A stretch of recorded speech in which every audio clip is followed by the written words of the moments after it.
Welcome to the Earth Keepers podcast. This podcast is for people who seek new and better ways to love and care for the earth.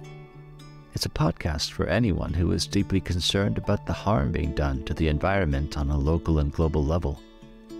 It's a podcast that builds community and connection between people of like heart and mind, people who believe that earth care should be integrated into every aspect of life, and for many in the Earth Keepers community, that includes our spiritual lives. Welcome, friends, to the Earth Keepers podcast. Hey, Earth Keepers. As you know, this podcast deals often with the importance of knowing, loving, and caring for our places. Indeed, I suspect most of us would agree that to be a good relative in the family of creation, we must become rooted in the ecologies of the places where we live. What happens, though, when people are forced out of their places by circumstances beyond their control, like war, famine, climate disaster, or political persecution? How does a person, or a family, or a whole community for that matter, survive the trauma of being uprooted and displaced? It's a question we need to consider now more than ever, given the growing number of displaced people in the world today. According to the UN Refugee Agency, the total number of refugees today has more than tripled in the last decade alone. And with the inevitable increase in climate change refugees to come in the near future, countless more people will find themselves facing the trauma of displacement. Now, I want you to meet a brave and creative friend of mine, Hale Gencel, who is trying to make a difference in the lives of such people. I met her years ago when I lived in Turkey, which tends to be a transition country where many refugees go as a temporary stopping point on their way to their new homes in countries elsewhere. As a mental health professional and an artist, Hale has created ways to use art and expressive activities to help address trauma and to build resilience among displaced people. And importantly, she helps teach and empower community leaders within refugee populations to use these democratized approaches to healing. And that's what we'll talk about in this episode. And just a note, Hale works with refugees from all over the Middle East and North Africa, but for security reasons, we won't mention specific nationalities. So, Hale, my friend, it is so good to be with you again. We have talked off and on over the years, and I did some figuring, and I realized that we have been friends for 25 years. I met you in 1999 when I moved to Turkey to live there. Yeah, it has been quite a long time. Thank you for having me, Forrest. Wonderful to be here with you. Tell us about the work that you do in general terms to orient our listeners to you.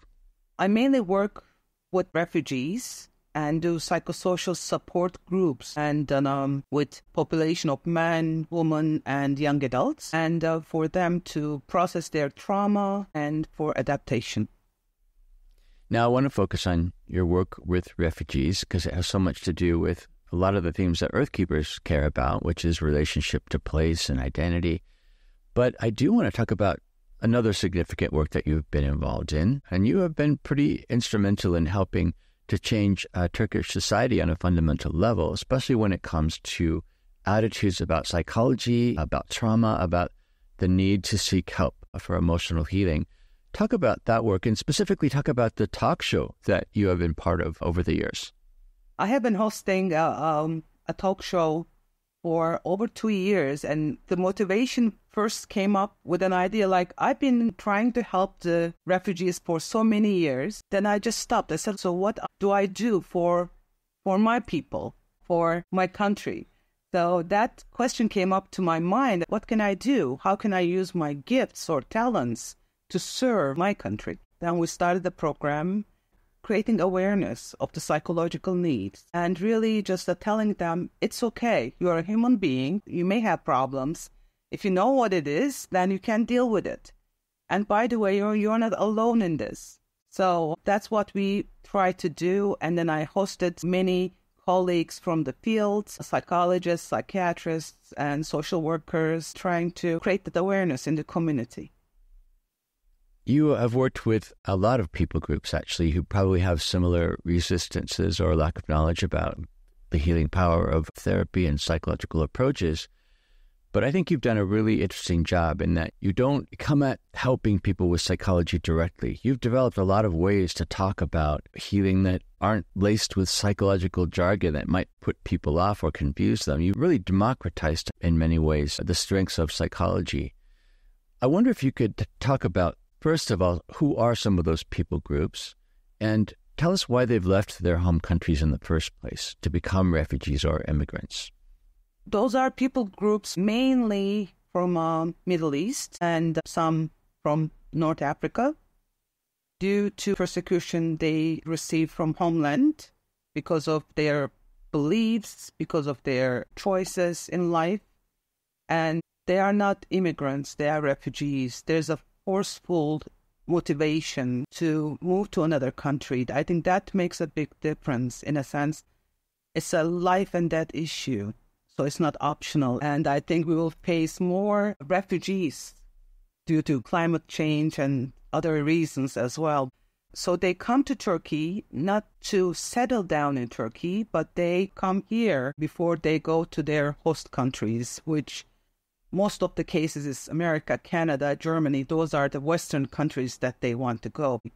I think it's an important distinction you've made, that really what makes a refugee not an immigrant is choice. So in most of these cases, it seems that you're saying people have had to leave. There's not been a choice for them. And so even in the fact that they've been forced out of their places, it seems like that's got to be causing a certain level of significant trauma for them. Exactly. That's what we are facing. Those people, even before they left their country, I mean, that's concern of safety.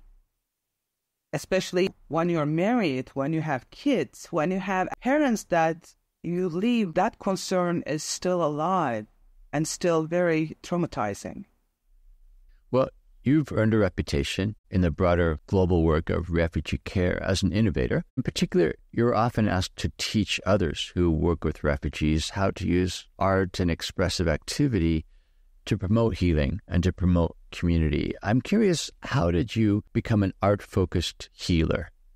Art has been a part of my life since my childhood, and I always enjoyed playing and creating and just like cutting stuff and things like that. But especially through teenage years, it has been very helpful to manage my stress, and then I enjoyed doing it. And one thing about art is art does not judge, and art's language is unique. I practice freedom through art.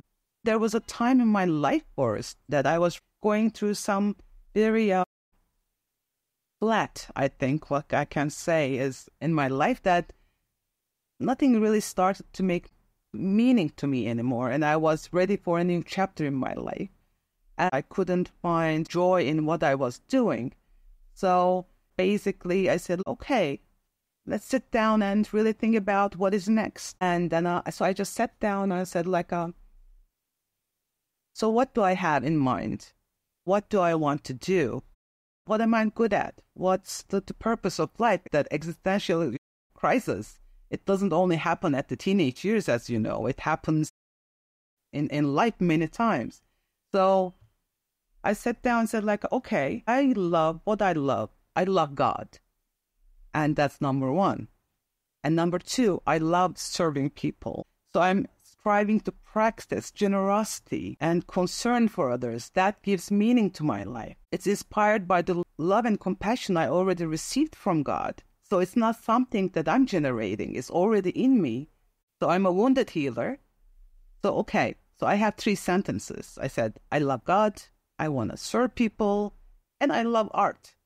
Here's your challenge, God. Combine those 3 together. Of course, when we became friends 25 years ago now, you were just coming into these new understandings about how art was at the center of your calling as a healer. And even at that early stage, you had a lot of wisdom to offer about engaging in creative activity to get through personal struggles and even to remind ourselves about who we are in the midst of difficult times. And honestly, in the first couple of years after moving to Istanbul, I was really distracted by how much I missed being home and by feeling out of place much of the time. By your example, you encouraged me at that time to use expressive forms to find ways to deal with my anxiety and my longing for home. For me, creating gardens is my go-to art form. So that became my medium for trying to deal with my sense of displacement. Gardening was the thing I loved doing best. It was at the heart of my identity, and so it was the practice that ended up connecting me most deeply to place. So at the time, I lived in a 3-story Greek house with a tiny, tiny little space in the back for a garden, but it was full of garbage and junk, and you couldn't really go into it. People just kept throwing stuff into it. There were some beautiful trees back there, but everything else was just garbage. So I remember I spent one spring hauling away all the stuff, all the detritus and scrap metal and glass, etc., and then got some cobblestones and made a small patio, and then planted flowers around the side. For me, that was just such a healing work in itself. But what made that work really come home in terms of its impact on me was that next summer, I was working with street children. And so we would go to the urban areas, feed some of the kids. We'd take them to the beach sometimes just to give them a break from their really difficult lives. Several times we actually came to spend time in the garden. It was a small garden. It was very crowded when they were there, but it was a place of peace and refuge, not just for me, but I was able to offer that to them as well. So we would have a little barbecue there, and we'd eat a meal and maybe afterwards go down to the sea to swim. But for me, that was really important. That was a breakthrough for me, realizing that I didn't have to spend all my energy longing for a place that I wasn't going back to anytime soon, but able to reconnect myself to home, but most importantly, to share it with community. That was really significant. But I don't think I made that connection until just now in this conversation. It's like, oh yeah, that's where it came from, right? I totally get what you're talking about. I remember that garden, by the way. Over the years of our friendship, you've told many stories about the displaced people you serve. And one thing that's always fascinated me about these stories is that there seems to be a common theme of being out of place. My impression has been that much of the suffering that they are experiencing has a lot to do, of course, with being separated from the land that was once a part of their identity. In a way, when they experience being torn away from their homelands, it's almost like they carry that wound with them then, wherever they go in the world. In your experience, how would you describe the importance of people's relationship to place? And what are the costs to that person when that relationship is broken? Place is very much connected with our identity, our belonging, and who we are. And it's a place where we create our stories and our memories. And shared moments really give meaning to our lives and help us to identify who we are. So they go through another grieving period. Now they're out of their country. They don't know their future. They are hopeless. They are basically alone. Loneliness is one of the biggest issues because losing familiarity, safety, security. Yes, they were not safe there. But let me put it this way. Let's say, Forrest, someone raised up in a domestic violence home, but still that is home. That's your normal. You belong. That's why I sometimes call it the country can be a bad parent.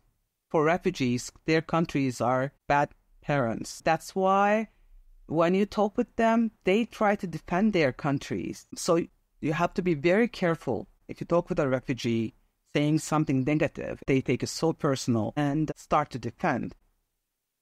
The cost of being out of place is loss of connection with self, with others, and loss of familiarity. Because the sadness, the grief is so heavy, they prefer really not to remember the past. They try to focus on the future. They skip past, present, but they keep on looking at the future.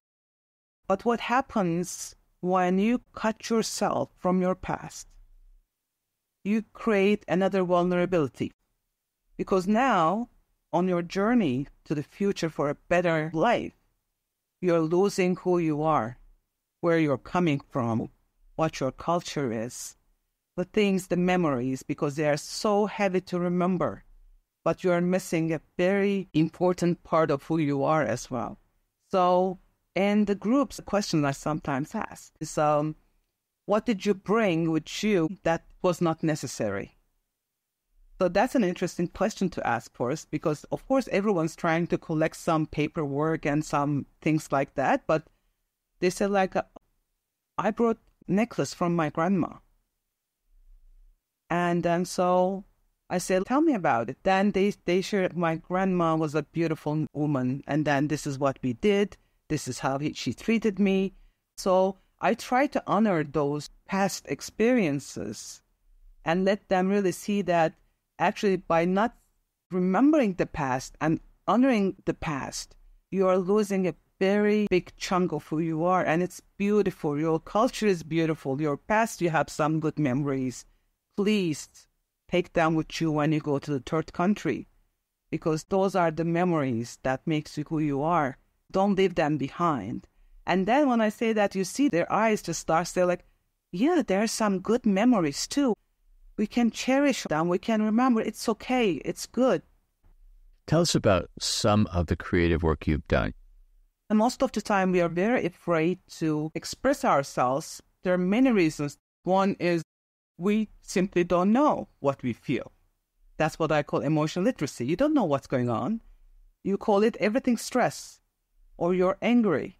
There's no other, words for your emotions. And then the other thing is, if you just share that you're so afraid that you will be judged, that people will think that you're crazy, you're not good enough. This is the way that I explain in the groups. And I said, like, when you go through difficult times, they don't come easy. Art's language is very kind and non-judgmental. And we were born as artistic being. Maybe we don't practice it, but that's our DNA. Like a muscle, over the years, if you work with it, it's there. But if you don't work with it, it's still there. Art has been a great tool to serve refugees. When they start to express themselves without the fear of judgment, they really start to understand themselves as well. For example, one of the most common ones is when we start, we kind of explore safety, because that's the basic human need. We need to feel safe. So, but especially when you come out of the country, which is not safe, they can't remember what safe feels like because they are not used to it. What is safe and how can we trust? And those are the concepts that I introduced at the first session. I bring my animal toys, and when they see, they start to smile a little bit. And then they just said, will we play? I said, yeah, we will play, because that's the milestone for creativity. That's the milestone for creating something new. We need to give room to play and see different possibilities. So I bring the animals, and then I said, okay, there is no mistake in art. That's my motto. I always say that. You can never, ever mess up with an art project. So I want you to give permission to yourself to try and have fun. If you're a kid, you don't need permission because that comes natural. But as an adult, you have to acknowledge that. And that's actually one of the guidelines for the group. So I give permission to myself to have fun. And especially when you go through trauma, when you go through difficult times, you don't give permission to yourself to even have some breaks. So during that time, it's acknowledged. It is a guideline. It's like there are no mistakes in art. And then I give myself permission to have fun. And I'm a creative human being. And that normalcy in the midst of that traumatized waiting period of time as a refugee is just like an oasis for them.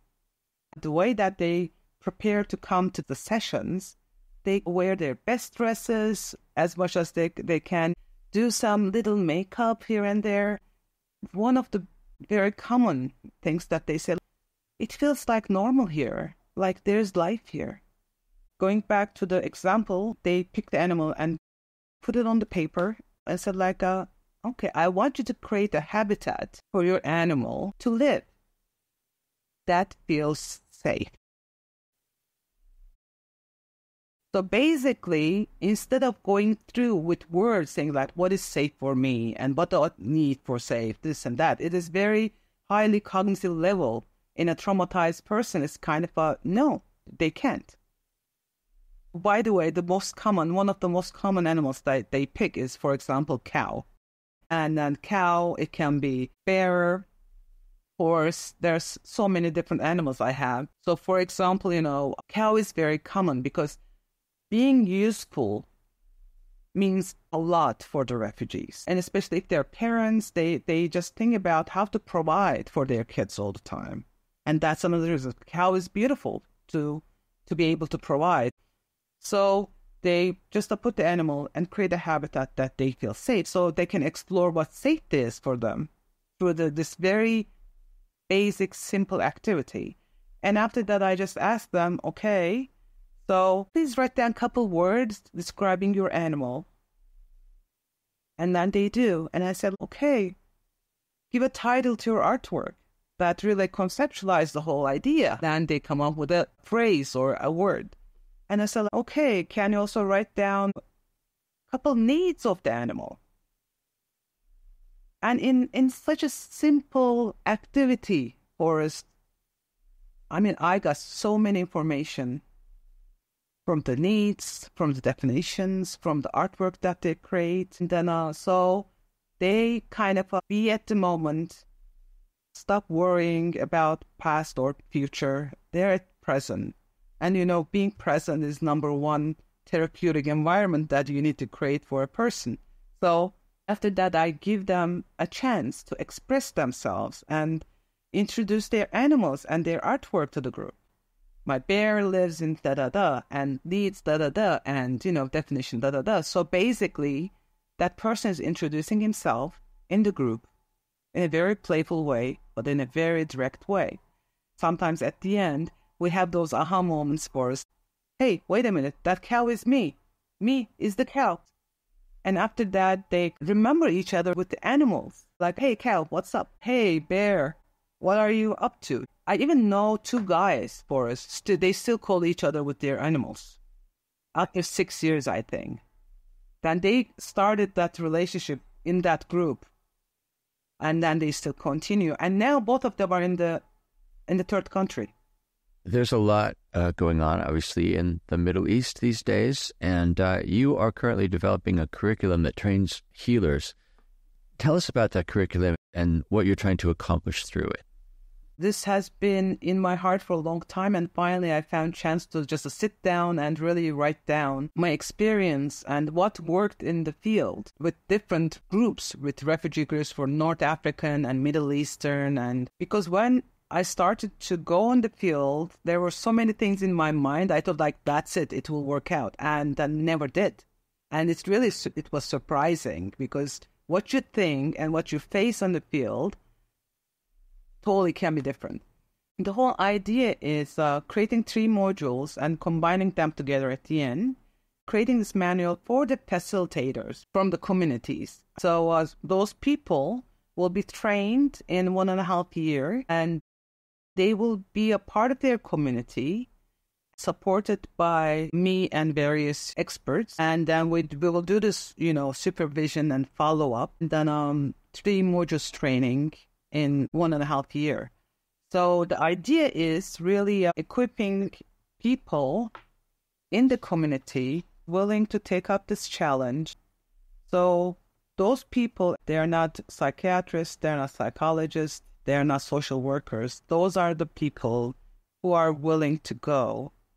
And then, first of all, we plan them to try for themselves. And if they see that is something that can be helpful, we will encourage them to use it. Those people are actually recognized by the community, accepted as leader, and has influence. So it's not a person out of the blue. So the first module is all about stabilization.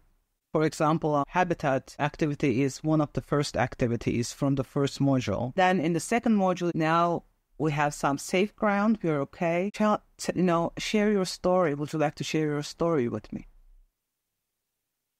What is your story? Because everyone has a story.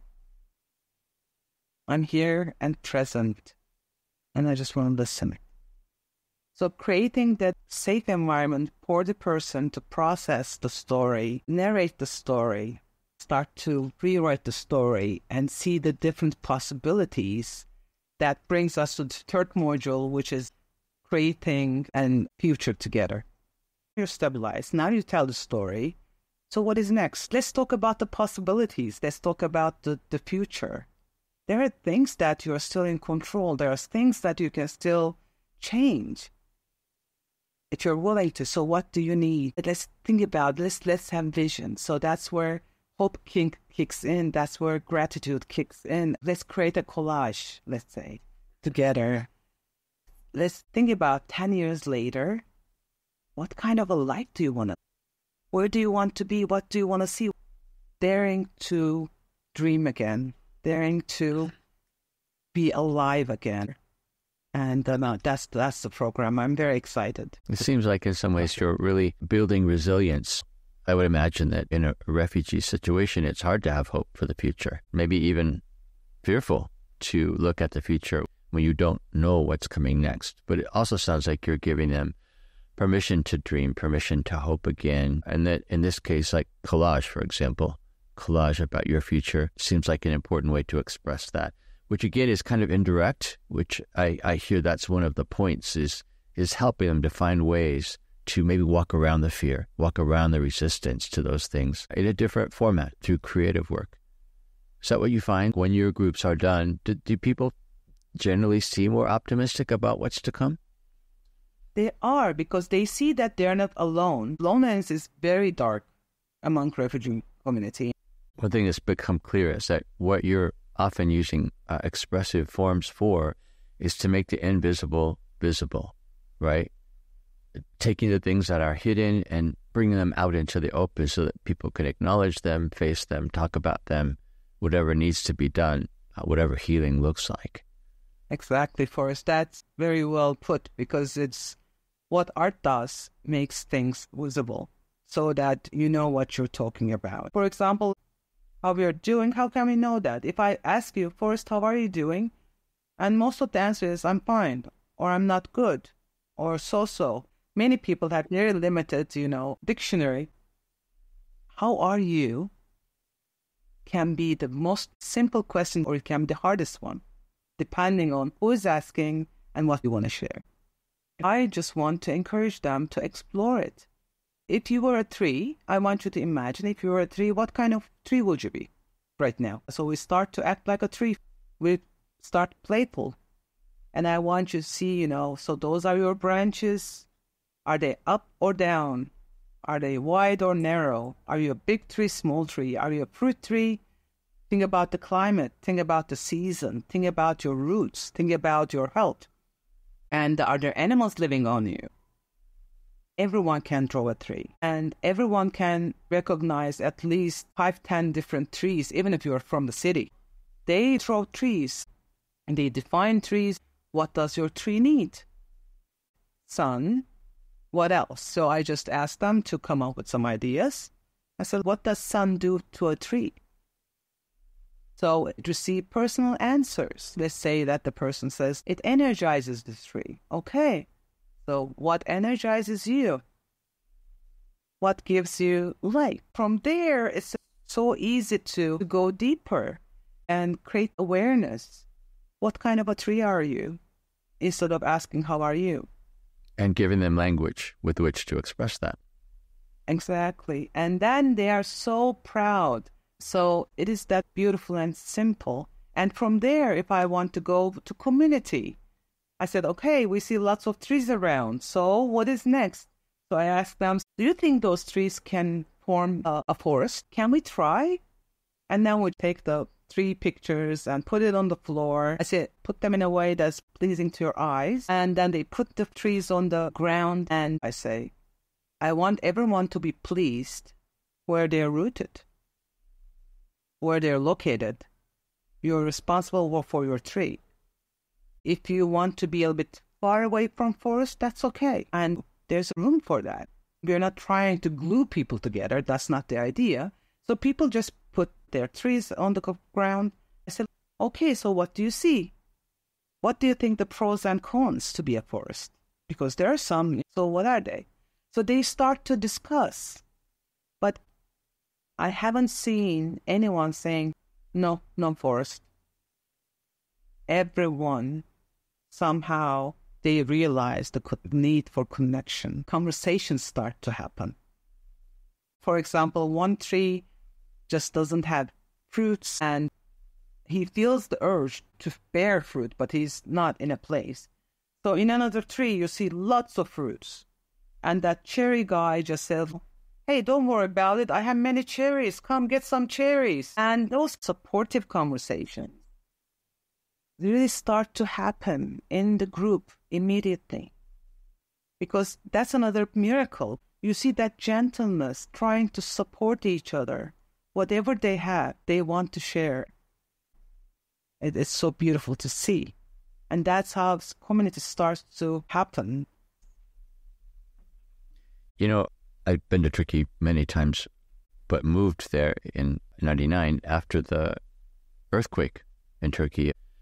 So some of the first things I was doing was working in places for helping people who were victims of the earthquake. But the stories that I was hearing others recounting from those folks was actually a story of being refugees. Even though they were in their own country, their place now is destroyed. Whole villages and small cities were destroyed. And the trauma was still there. Many of them did have to move to other places. But so many people immediately began to talk about, how do we rebuild here?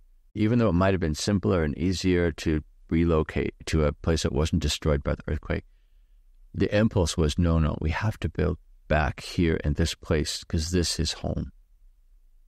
So really powerful to me to hear those stories. That's a sound of resilience. Let's try again. Let's not give up. This is our land. This is where we belong. This is where we will continue to write the story. It is, that kind of a rootedness in those places. Yeah, I heard those stories a lot too. The attachment to place is so powerful. Yeah, it is.